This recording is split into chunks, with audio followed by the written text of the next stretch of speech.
Hey guys, welcome to my channel Elite Wrestling World. My name is GhostSaad. Thank you guys for joining me right here on AEW Dynamite post-show review. Dynamite was a very good show tonight. 1 week away from AEWRevolution PPV, which is going to be fantastic. The main focus tonight was on all the participants in Revolution's World Title Triple Threat, and both men in a likely FTW Championship match was in action in a trios match. Swerve and Brian Cage against Hangman, Hook and Rob Van Dam. Jon Moxley and Claudio faced off with FTR in another possible pay-per-view preview. Plus, Women's Champion Toni Storm and her challenger Deonna Purrazzo both in action, and more. The show opens with commentary welcoming us to the arena. We start off with BCC versus FTR. Moxley and Wheeler to start. Cash with a leg pick, shoving him back. John comes up on him, knees in the clinch, elbows, tag to Claudio, kicks in the corner. Harwood tags in, ball-on-ball violence. Claudio maintains control and Mox comes in with heavy hands in the corner. Dax turns it around. Chops in the corner, straight suplex, short leg drop, again just at a count.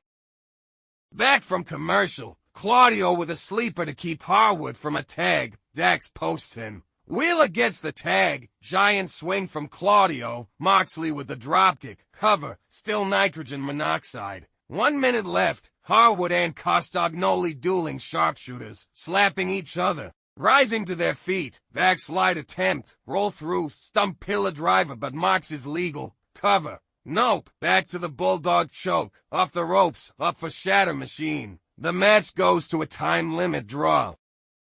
Post-match, the locker room empties to break it up. Awesome match to start the show. This match is happening again at Revolution with some kind of stipulation. Orange Cassidy is interviewed backstage by Renee. He says the doctor will let us know if he's cleared. And the doctor lets us know that he's cleared, and if he's cleared, he's going to wrestle.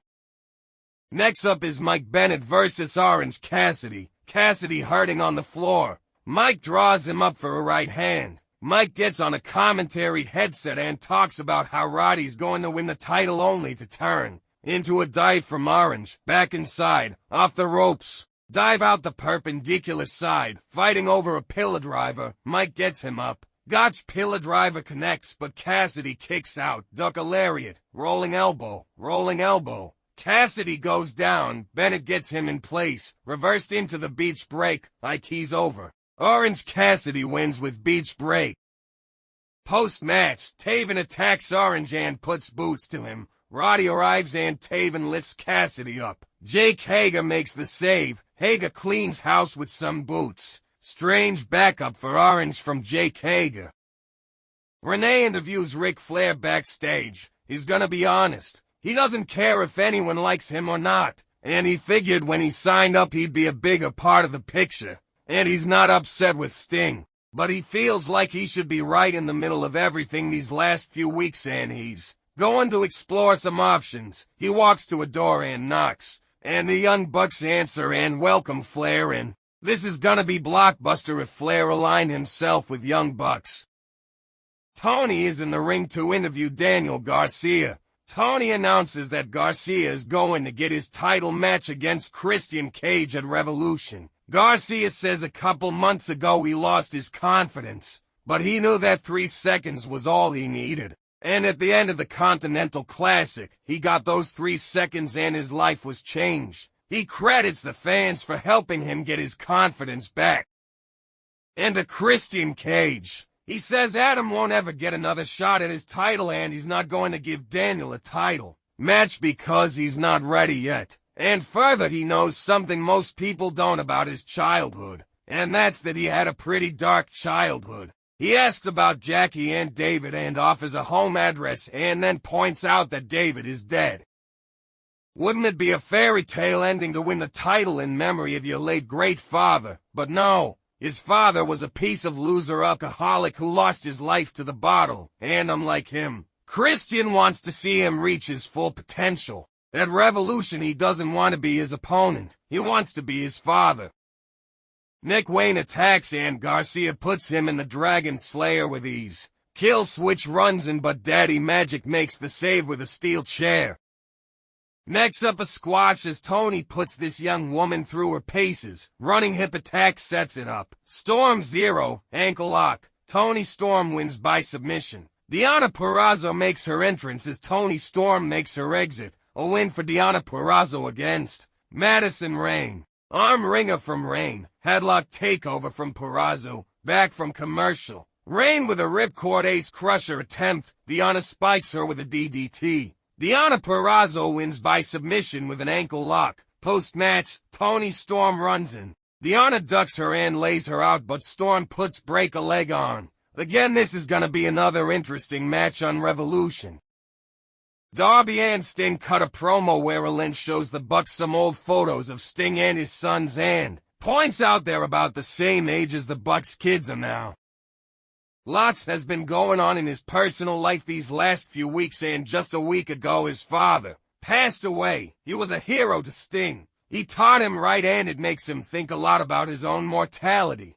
He used to think he was invincible, and sometimes he still does. But time catches up with all of us. He knows that truly he is not invincible. But one thing that he does know is that everything he has left in him he will bring to Revolution and meet the Bucks face to face. Hyped up for the match at Revolution. Back from break, Tony interviews Wardlow. Wardlow kicks him out and says he's been off for a long time. And 2 years ago he had thousands and thousands of people chanting his name city to city in a way nobody had seen in decades. You'd think the one true AEW homegrown original megastar would have been champion a long time ago. But somehow he's never even gotten a world title match, and people should be put in jail over it. The best in the world, the real heavyweight champion. He beat his worse than anyone did, and his body is still falling apart. Your favorite. He squashed like an insect, and that brings him to the most dangerous man in the room, Samoa Joe. It sure sounds like he's the best in the world, that he's better than you and you know it, that he's the most dangerous man in the room. He is the uncrowned king of AEW, and it's time he started eating like one. No one can stop him, and if anyone wants to get in his way. No, this isn't wrestling. This is war. Pipe bomb from Wardlow. Back from commercial, Renee interviews the Don Callis family, where Callis says Will Ospreay is still all in on the family, and he's got the meat madness because Powerhouse Hobbs is so strong. It's main event time on Dynamite. Hook and Joe to start, circling, collar and elbow. Quick tags and the heels get the cold-hearted handsome devil isolated. Van Dam tags in, going at it with Strickland. Tag to Page, face-to-face with Swerve, and they start jawing, and we go to break. Back from commercial, Joe choking Rob in the corner. Hanger cleaning house. Hook back in. House call catches him. Powerbomb puts Swerve through the table. RVD up top, Cage shoves him down. Joe stalks Rob from behind. Mogul Embassy and Samoa Joe win by submission with a clutch from Joe on Rob Van Dam. Joe stands tall as the show ends. Please guys, like and share this video, subscribe to my channel, and keep watching Elite Wrestling World.